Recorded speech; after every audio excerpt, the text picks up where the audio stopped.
Mr. Co-Chair, let me start with a very warm welcome to His Excellencies Mr. Vijay Krishna Singh, Minister of State for External Affairs of India, to this annual PMC+1 sessions between ASEAN and India.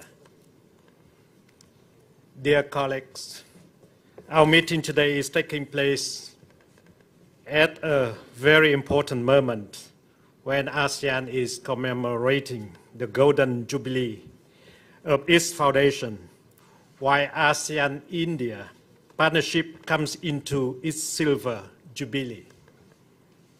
The partnership between ASEAN and India is built upon a strong foundation of cultural and civilized linkages, mutual trust and friendship.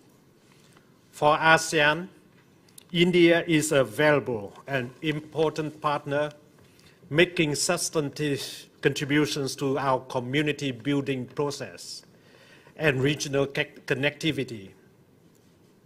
India's rising global position is expected to benefit the region's peace, security, and prosperity. Over the last 25 years, ASEAN-India relations have steadily grown from a sectoral dialogue partner in 1992 to a full dialogue partner in 1995, and elaborated to a strategic partnership in 2012.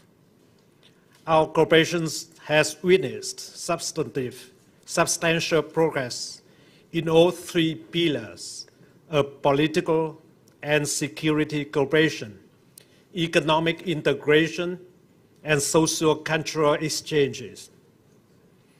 In a broader perspective, both ASEAN and India share the visions of a peaceful, stable, and prosperous Asia, with increasing strategic linkage between the Asia-Pacific and Indian Oceans.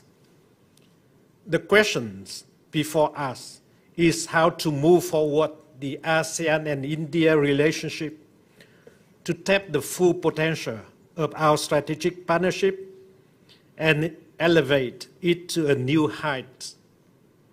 I strongly believe that the ASEAN-India Commemorative Summit to be held in January 2018 in New Delhi would offer a great chance to chart out a new vision for ASEAN-India relationship in the coming decades.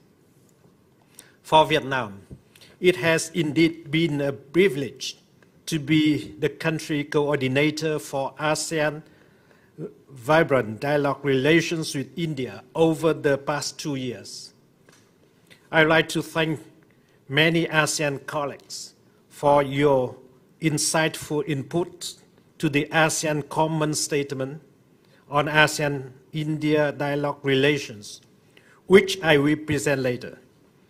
I look forward to more interesting and provoking ideas during our meeting today on the priorities and directions of our future engagement.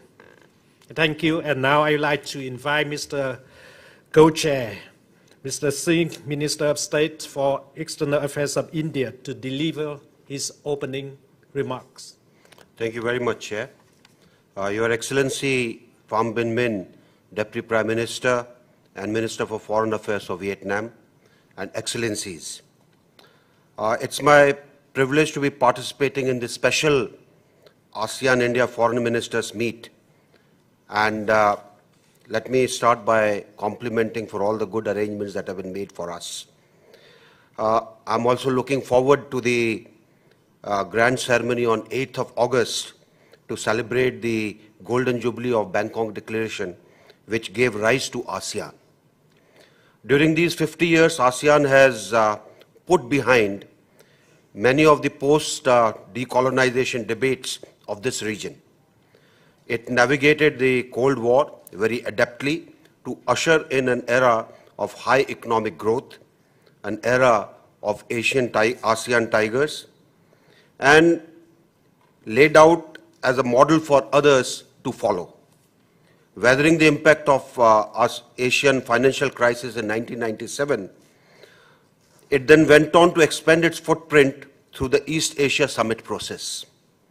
From the Indian perspective, ASEAN occupies a central place in the security architecture of Asian Pacific region.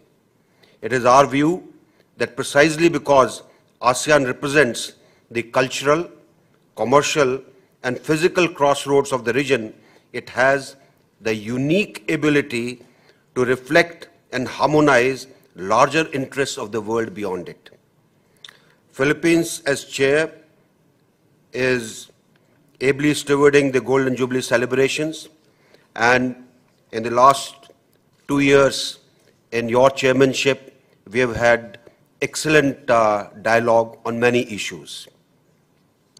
The overall theme chosen this has been partnering for change, engaging the world, and is in consonance with what we all think about.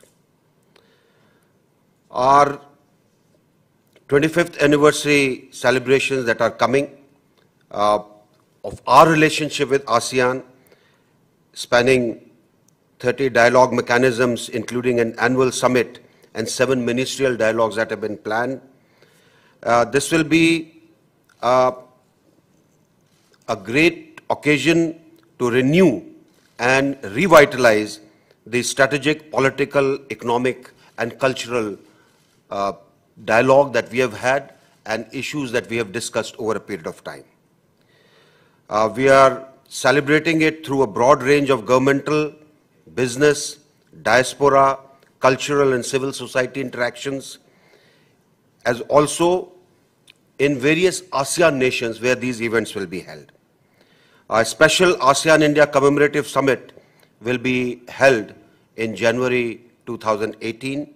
It will be special, and we feel that this summit would be an affirmation of our shared quest for prosperity, stability, and security. With this, once again, I thank you very much. Thank you, Mr. Co-Chair, for the opening remarks. Now the opening sections is concluded. I start the closed sections. May I ask the media to leave the room?